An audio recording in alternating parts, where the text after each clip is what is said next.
You are recognized, ma'am. You may proceed when you're ready. You have 2 minutes. Thank you very much, Presiding Judge. Okay, kanina sinabi mo na hindi ka umabot doon sa notice of disallowance pero andun pa rin sa ICBAO nung na-release yung notice of suspension, di ba? Yes po, Your Honor. Okay. So, doon sa notice of suspension, katulad ng disallowance, nasabi mo, kahit wala ka na ron, you were made aware kasi nabalitaan mo, pinagbawal ba ng COA yung mga confidential expenses dahil peke o fictitious, gawa-gawa lang yung mga AR? Anong pong notice yung tinutukoy niyo po, Your Honor? Doon sa mga AR ng OVP, meron bang sinabi na gawa-gawa lang, hindi tunay, peke? Dahil hindi po yan yung focus ng audit namin, wala po kaming basis para magkaroon ng findings po doon sa mga sinasabi niyo. So ang sagot, no. Walang sinasabi na fictitious yung AR. At doon sa AOM, pati sa suspension, gano'n na rin sa ND, sinabi ba ng COA na yung AR and documentary evidence of payments, yung DEP, peke, falsipikado, huwad? Since hindi po yan yung focus ng audit po namin, wala po kaming findings about that, Your Honor. Sinabi ba doon na falsipikado yung DEP at saka yung AR? Na it was forged, kumbaga? Wala pong ganong findings, Your Honor. Wala rin, di ba? At doon sa mga pangalan ng mga recipient ng award, tama ba ako sa pagkaintindi na hindi rin sinita ng COA yung mga kakaibang pangalan tulad ng Mary Grace Piatos, Ann Dilim, etc. Ang sinabi at binanggit talaga ng COA ay yung mga datos na hindi tumutugma. Tama ba? Since what it is compliance audit po at wala namang provision yung circular as to the use of aliases, yes po, wala po kaming findings about Kasi that. sabi mo nga, neither allowed nor prohibited. Tama po. So, doon sa AOM at sa notice of suspension, the names of these reward recipients was never raised by COA. Di ba? Yes po. Tama. Dahil nangyayari talaga na kakaibang pangalan ang binibigay kapag confidential or intelligence fund. Kaya isa pang tanong ko, dun sa notice of suspension, pati na rin sa ND, ang pagkaintindi natin, final ba ito o hindi? Kapag sinabi po kasing notice of disallowance under the joint circular, meron na pong obligation to restitute agad. Tama, final siya sa COA. Pero kahit ang desisyon ng COA, pwedeng dalhin sa Supreme Court para maging pinal na pinal. Di po ba? I-clarify ko lang po, kapag dumating na po kasi sa Supreme Court, ang tanging ground na lang po dyan ay grave abuse of discretion amounting to lack or excess of jurisdiction. So wala na pong kinalaman po yung factual matters. Ganun nga, talaga naman na matters of fact, hindi naman rin na-raise sa Supreme Court, tama ka doon. Pero hindi pinal. Pwedeng dalhin sa Korte Suprema. At no point are these final. I-clarify ko lang po, yung decision po ng COA to restitute ay hindi po apektado nung pag-file sa Supreme Court. So kahit mag-file po sila ng petition for certiorari sa Supreme Court, kailangan na po nilang ibalik kaagad. Kasi yung pendency po ng petition for certiorari, hindi po niya na-stay yung obligation to restitute. Naintindihan natin yon, pero hindi pa tapos ang kaso. Pwede pang dalhin sa Korte Suprema, hindi po ba? At saka dun sa notice of suspension, balikan ko lang, was there a finding na ginamit sa pansarili yung mga confidential funds ng OVP?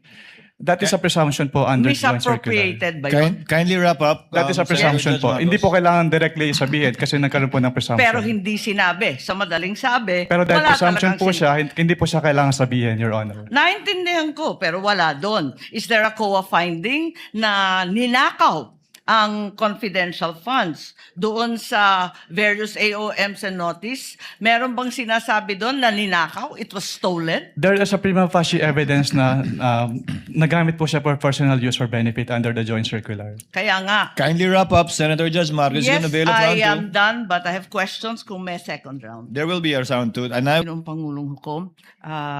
Itutuloy ko lang yung tinatanong ko kanina dahil may nabanggit kayo ng presumption of misappropriation. Tama ba? For personal use. Based on the joint circular po, meron po. Oo, tama. Pagkatapos nun, tinitingnan ko yung joint circular at maliwanag that the presumption for misappropriation arises against the accountable officer, di ba? Yes po. Against the accountable officer. Sino ang accountable officer? Maliwanag naman yung joint circular. Sa 3.1, sabi, yung officer whose duties permit or require possession of government funds. Hindi ba? Based on the joint circular po, may ganyang provision. Oo. So yung SDO talaga, yung Special Disbursing Officer has the possession, the custody. Tama yun, di ba? Yes po. O kung ganon, if the presumption na personal use, ayon sa 8.3 ng Joint Circular, failure of the accountable officer to liquidate any public funds is tantamount na nga to that presumption. Hindi Yes, po po. ba? Yes, So, ang tanong dito, sino ang accountable officer dito sa sitwasyon na to? Kasi ang liwaliwanag na hindi naman si Vice President ang payee. Hindi naman sinasabi na nasa kanya yung pera. Ang liwanag sa inyong joint circular that the special disbursing officer is the one who was designated by the head of agency to have custody, di ba? And in the case of the OVP, si Acosta yon. In the case of DepEd, hindi ba si Fajarda yon? That is not entirely correct po, Your Honor. Because under the joint circular, it shall be the responsibility of the head of the agency first to approve yung cash advance.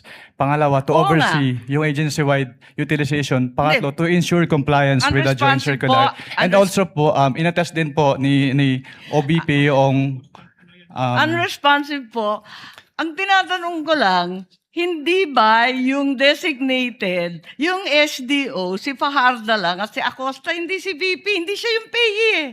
Ang liwaliwanag. pero ang sinabi niyo po kanina yung accountable officer. Kaya nga, so yung accountable officer, yung SDO, nasa JCD Hindi lang po yan si SDO po yung accountable Hindi, officer, or. Your Honor. Ang sabi doon, head of agency or person designated.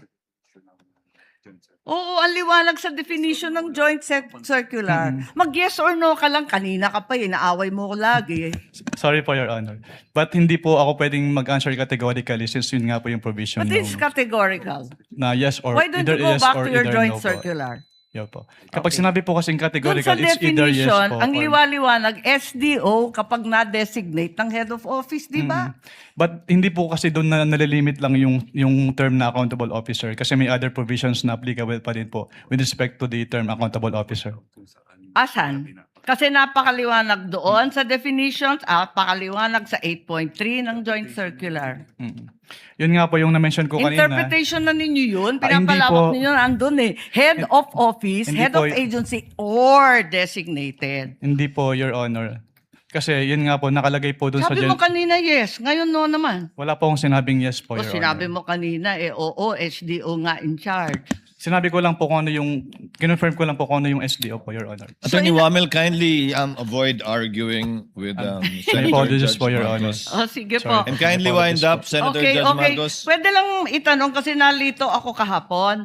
Kahapon sinabi mo na si VP Sara lang ang first and only vice president that you audited na may confidential funds. Hindi ba? Sinabi mo yun, di ba? Yes po, Your Honor. Tapos, kahapon, nung pinakita ng depensa, yung SARO na si VP Binay, noong 22 December 2014, may binigay na 6 million kay VP Binay ang DBM.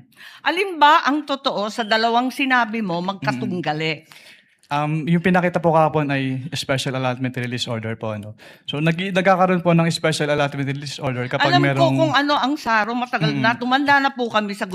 gobyerno. Pero hindi po kasi yan niliquidate sa ICPAO. So we wouldn't know if it was Hindi, used or pero not. klaro, may katibayan na hindi ka isa-isang VP, si VP Sara. Your Honor, since hindi po nagsabit ng liquidation, Teka. hindi rin po... Teka, nandun ka na sa ICBAO noong 2014, sabi mo, di ba?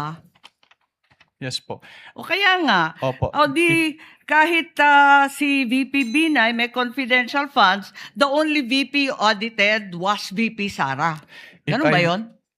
Since si VP Sala lang po yung nagsubmit ng liquidation. Pero Ba't hindi mo alam? if I may clarify po. Ba't hindi Wind mo up. alam? Nandun ka na noong 2014. Dapat Opo. alam mo yun eh. If I may clarify po, Your Honor.